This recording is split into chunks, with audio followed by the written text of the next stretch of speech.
गप शुणियो पिला माने गप शुणु पूरा चुप होगी बस।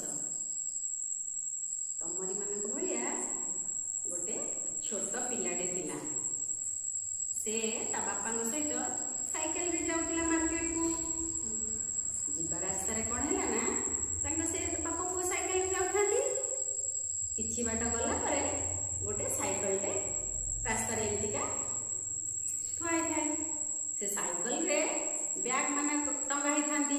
से बैग रे सब क्षीर बोतल सब थाए। ए बापा को याडू जाउथिले। जाऊ जाऊ असावधानता हेतु कोन हैला ना से साइकेल सहित तांकर धक्का हे गला।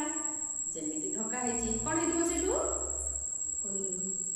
कोन पड़ी हेतु साइकेल टी पड़ी गला। साइकेल जेमिति पड़ी गला क्षीर बोतल भी सब ता भितरे थिले सब ढाली गला।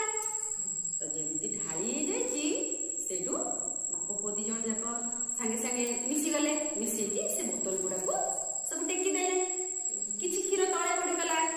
तापरे बापा को दी जण जाक याडे सियाडे देखिले। देखिला बेलको कोठी भी काई से साइकेल रे जे मालिक से देखा हो नथिले।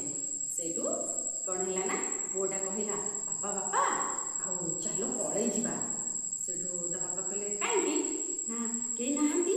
जदि से साइकेल वाला का देखि दबो से क्षीर वाला जदि हमको देखि दबो तो एबे हमको मागिबो ना पैसा। ता बापा कहले ना ना से क्षीर वाला आसिला पर्यंत आमे रहिबा। से कहले ना बापा चलो पळेबा चलो ना नाइ नै जम्मा नै। से क्षीर वाला आसिला जाए आमे ताको अपेक्षा करिबा। किछि समय बापा को अपेक्षा कले। अपेक्षा कला परे कोन हैला ना क्षीर वाला टी जाइतिला का घर को क्षीर दबा को फेरि के आसिला। आसिक देखिला अरे अरे मोर कोन क्षीर सब एमती के ढाली देला। सेठू